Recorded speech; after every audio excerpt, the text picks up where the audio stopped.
আগামীকালের দৈনিক রাশিফল নিয়ে বিস্তারিত আলোচনা করব ১২টি রাশির ভালো এবং মন্দ নিয়ে। এটা অতি পরিচিত প্রোগ্রাম। প্রত্যেকটা দিন আমি দৈনিক রাশিফল নিয়ে আলোচনা করি আপনাদের অ্যালার্ট করার জন্য। আগামীকাল ১৩ আগস্ট বুধবার, চতুর্থী তিথি, উত্তর ভাদ্রপদ নক্ষত্র, ধ্রুতি যোগ ও জন্মরাশি মীন। এবার ১২টি রাশিকে নিয়ে বিস্তারিত আলোচনা করব। কোন কোন দিক থেকে সাবধান থাকবেন, কোন কোন দিক থেকে জীবনে উন্নতি আপনার হতে চলেছে, সবটাই কিন্তু আমি বোঝানোর চেষ্টা করব। কারণ ১২টি রাশি আমাদের প্রত্যেকটাই যে ভালো ফল দেবে তা কিন্তু কখনোই নয়। আবার ১২টি রাশিই যে খারাপ ফল দেবে প্রত্যেকটা ১২টি রাশির জন্য গ্রহ নক্ষত্র তাও কিন্তু নয়। তাই ১২টি রাশির উপরে ভালো এবং খারাপ প্রভাব গ্রহের থাকবে, এটাই হচ্ছে বাস্তব। কারণ সকলেরই যদি ধনী বানিয়ে দেয় বা সকলেরই যদি ভিখিরি বানিয়ে দেয় তাহলে কিন্তু আমাদের সমাজ চলবে না। সেখানে দাঁড়িয়ে ধনী, গরিব, মধ্যবিত্ত সব প্রয়োজন আছে। আর সবকিছু কন্ট্রোল করে গ্রহ এবং নক্ষত্র। আর গ্রহ নক্ষত্রের উপরেই নির্ভর করেই আমাদের আলোচনা করা হয়। তাই কিছু, কিছু রাশির জন্য তো অবশ্যই ভালো থাকে, কিছু, কিছু রাশির জন্য খারাপ থাকে। তবে আমি এই আলোচনাগুলো করি আপনাদের অ্যালার্ট করার জন্য। ধরুন আপনার রাশির আমি নেগেটিভ কিছু বলছি, খারাপ। আপনি চাইলে এই খারাপটা কাটাতে পারবেন। এটা সম্ভব। কারণ আপনি যদি জানতে পারেন আপনার সময়টা খারাপ বা আপনার বিপদ হতে চলেছে, আপনি সেটা অবশ্যই কন্ট্রোলের মধ্যে রাখবেন। আপনি সেফ থাকবেন। আবার ঠিক উল্টো, যখন আপনি জানতে পারবেন যে আপনার সময়টা ভীষণ ভালো, শুভ, আপনি কিন্তু সেইভাবে নিজেকে তৈরি রাখবেন। ছোটখাটো সুযোগ সুবিধা পেলেও কিন্তু আপনি ঝাঁপিয়ে পড়বেন। সেখান থেকে আপনি আপনার জীবনে সম্পূর্ণভাবে সুরক্ষিত থাকবেন এবং সাকসেস পাবেন। এটাও কিন্তু সম্ভব। তাই আপনার সময় ভালো থাকুক আর খারাপ থাকুক, আপনি জানতে পারলে সবটাই ভালো করতে পারেন। আর যে কারণে এই আলোচনা আপনাদের অ্যালার্ট করার জন্য। যে কথাটা আমি প্রত্যেকটা দিন বলি যে, আমার এই আলোচনা থেকে আপনি নিজেকে তৈরি করে নিন এবং অ্যালার্ট থাকুন। সবকিছু আপনার কন্ট্রোলের মধ্যে রাখতে পারবেন। অবশ্যই আলোচনা থাকবে। তার আগে আমার সাথে কিভাবে যোগাযোগ করবেন সেই বিষয়টা একটু বলে নিই। নমস্কার, জয় মা কামাখ্যা, জয় মা তারা। যারা ভীষণভাবে সমস্যায় আছেন, কি করবেন বুঝে উঠতে পারছেন না। নানাভাবে জর্জরিত। বাস্তু খারাপ, বাস্তু ভালো নেই। বাড়িতে কেউ না কেউ অসুস্থ সর্বদা। আপনার অশান্তির শেষ নেই। আপনার সন্তান, আপনার স্ত্রী বা আপনার স্বামী অবাধ্য, কথা শুনছে না। আপনার বাড়িতে যারা ছোট, ছোট ছেলেমেয়ে আছে পড়াশোনায় মন বসাচ্ছে না। তারপর আপনার সন্তান বা আপনার স্বামী নেশাগ্রস্ত হয়ে পড়েছে। অভাব, অনটন, কর্মহীন এবং ঋণ ধারে জড়িয়ে গেছেন। বাস্তু ভালো না। সেটা হতে পারে আপনার প্রতিবেশী বা আপনার শত্রু খারাপ করেছে।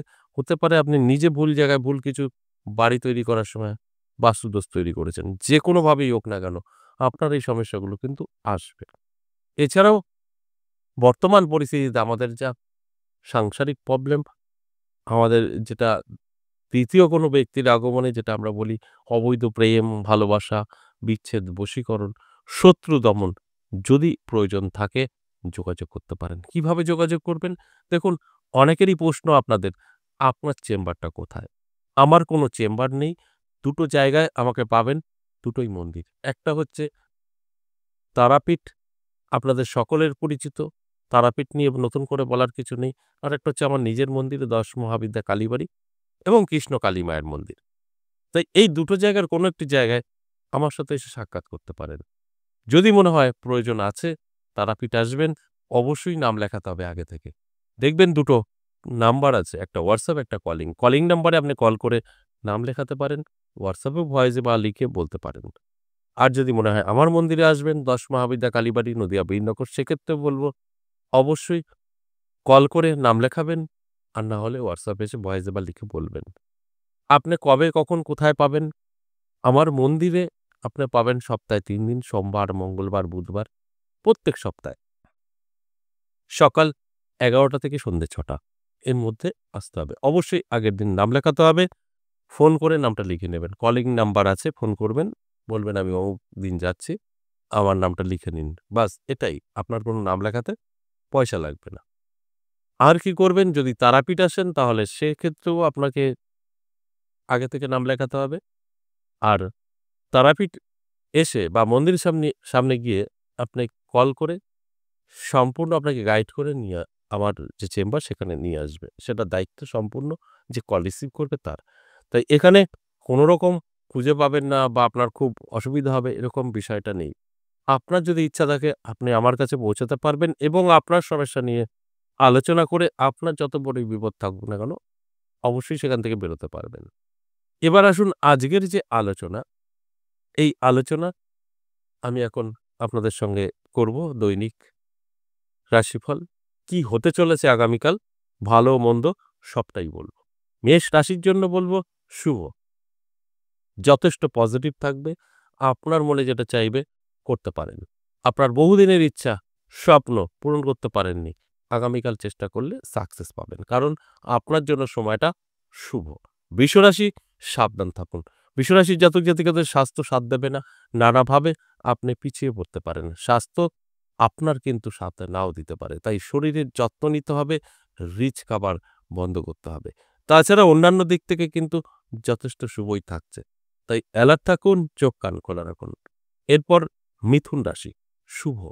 মিথুন রাশির জাতক জাতিকাদের আটকে থাকা কাজ ক্লিয়ার হবে। কোনো শুভ খবর পেতে পারেন। আর্থিক ইনকাম, আর্থিক দিক থেকে আপনার কিন্তু সচ্ছলতা আসবে, ইনকাম বৃদ্ধি পাবে। অর্থাৎ এটা অত্যন্ত শুভ। অ্যালার্ট থাকুন, চোখ কান খোলা রাখুন। আমি যে কথাগুলো বলছি সবটাই দেখবেন আপনি মিলিয়ে নিতে পারবেন। কারণ আপনার জন্য সময়টা অত্যন্ত শুভ থাকবে আগামীকাল। কর্কট রাশি, সাবধানে থাকুন। কর্কট রাশির জাতক জাতিকাদের নানাভাবে কিন্তু প্রতারিত হওয়ার সম্ভাবনা, মান যশ খ্যাতি হানি হতে পারে। আপনারই খুব কাছের লোক আপনার বদনাম সমালোচনা করবে, যেখানে দাঁড়িয়ে আপনি কিন্তু অনেক কিছু থেকে পিছিয়ে পড়বেন। তাই অ্যালার্ট থাকুন, চোখ কান খোলা রাখুন। তাহলেই কিন্তু আপনি আপনার মতো করে চলতে পারবেন এবং সেফ থাকবেন। এরপর সিংহ রাশি। সিংহ রাশির জাতক জাতিকাদের দারুণ সময় থাকছে। কোনো না কোনোভাবে আর্থিক উন্নতি কিন্তু আপনার হবেই হবে। এর জন্য আপনাকে অ্যালার্ট থাকতে হবে, চোখ কান খোলা রাখতে হবে, পরিশ্রম করতে হবে, চেষ্টা করতে হবে। তবে গিয়ে কিন্তু আপনি সবকিছু মিলিয়ে নিতে পারবেন। আর তা না হলে যদি মনে হয় যে উনি বলে গেল, দেখি যা হবে হবে, আপনার সঙ্গে কিন্তু এই ঘটনাগুলো ঘটবেই। তাই অ্যালার্ট থাকার অনুরোধ রইল। এরপর কন্যা রাশি। কন্যা রাশির জাতক জাতিকাদের যথেষ্ট ভালো সময় থাকবে। আপনারা যারা ভীষণভাবে চেষ্টা করেও আপনাদের দুর্দশা দূর করতে পারেননি, আমি বলব এবার একটু চেষ্টা করুন। এবং বেকারত্ব দূর করতে পারেননি, এবার একটু চেষ্টা করুন। আপনার বেকারত্বও দূর হবে, সময় কিন্তু পজিটিভ থাকবে। এটা অত্যন্ত শুভ। এরপর তুলা রাশি। তুলা রাশির জাতক জাতিকাদের অনেক সাবধানে থাকতে হবে। তুলা রাশির জাতক জাতিকাদের বন্ধু এবং বান্ধবীর সঙ্গে সম্পর্ক নষ্ট হতে পারে এবং রিলেশনশিপও কিন্তু খারাপ জায়গায় পৌঁছে যেতে পারে। এগুলো অবশ্যই আপনার সঙ্গে ঘটবে। একটু অ্যালার্ট থাকুন। দেখবেন আপনার কন্ট্রোলের মধ্যে এগুলো রাখতে পারবেন। তাছাড়া কিন্তু যে কথাগুলো বলছি সবটাই আপনার সঙ্গে ঘটবে। বৃশ্চিক রাশির ক্ষেত্রে বলব অবশ্যই সাবধান থাকুন। শরীর এবং অর্থ দুটোই আপনার জন্য খারাপ থাকবে। স্বাস্থ্য সাথ দেবে না, অর্থ হানি হবে। অর্থাৎ আপনার অর্থ কিন্তু ব্যয় বহু হবে। যে কারণে আপনি কিন্তু ধরে রাখতে পারবেন না। তাই অ্যালার্ট করার জন্যই এই আলোচনা। অ্যালার্ট থাকুন, অবশ্যই আপনি সেফ থাকতে পারবেন। ধনুরাশির জন্য যদি বলি শুভ, ধনুরাশির জাতক জাতিকারা যথেষ্ট ভালো থাকবে আগামীকাল। আপনাদের মনের ইচ্ছাও কিন্তু পূরণ করতে পারবেন। কারণ পজিটিভ থাকছে। পজিটিভ সময়ে আমরা যদি পজিটিভ কোনো কাজে ব্যস্ত থাকি, সেখানে আমাদের 100% বেনিফিট পেয়ে থাকি। তাই অ্যালার্ট করার জন্যই আমার এই আলোচনা। তাই অ্যালার্ট থাকুন, চোখ কান খোলা রাখুন।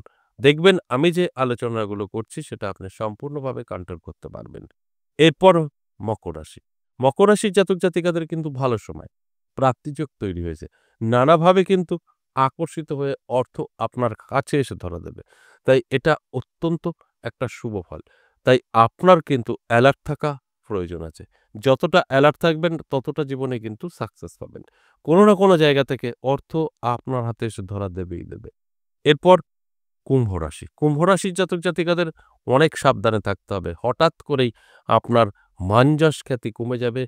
বন্ধু এবং বান্ধবীর সাথে অশান্তি এবং ছোটখাটো সমস্যা, গন্ডগোল, কেস-খামারি এগুলো কিন্তু হয়ে যেতে পারে। তাই অ্যালার্ট থাকুন, এগুলো সবটাই আটকে দিতে পারবেন। কোনো রকম ভয়ের কোনো কিছু নেই। তাই অ্যালার্ট করার জন্যই এই আলোচনা। এরপর সর্বশেষ মীন রাশি। মীন রাশির জাতক জাতিকাদের ক্ষেত্রেও কিন্তু বলব দারুণ সময়। নানাভাবে কিন্তু আর্থিক উন্নতি হবে চোখে পড়ার মতো। আপনারও প্রাপ্তিযোগ তৈরি হয়েছে। তাই চোখ কান খোলা রাখুন, অ্যালার্ট থাকুন। নানাভাবে অর্থ কিন্তু আপনার হাতে এসে ধরা দেবে। সেটাকে অবশ্যই আপনার কন্ট্রোলে রাখতে হবে। এই যে মেষ থেকে মীন 12টি রাশিকে নিয়ে আলোচনা করলাম। এটা সম্পূর্ণ এভারেজ এবং সর্বজনীন। এখানে কিন্তু কারোর ব্যক্তিগত জন্মছক বা হস্তরেখা বিচার বিশ্লেষণ করে আলোচনা করা হয়নি। সেক্ষেত্রে প্রত্যেকের সাথে মিলবে আমি কখনো বলি না। 50% জাতক জাতিকাদের ভাগ্য বদলাবেই বদলাবে।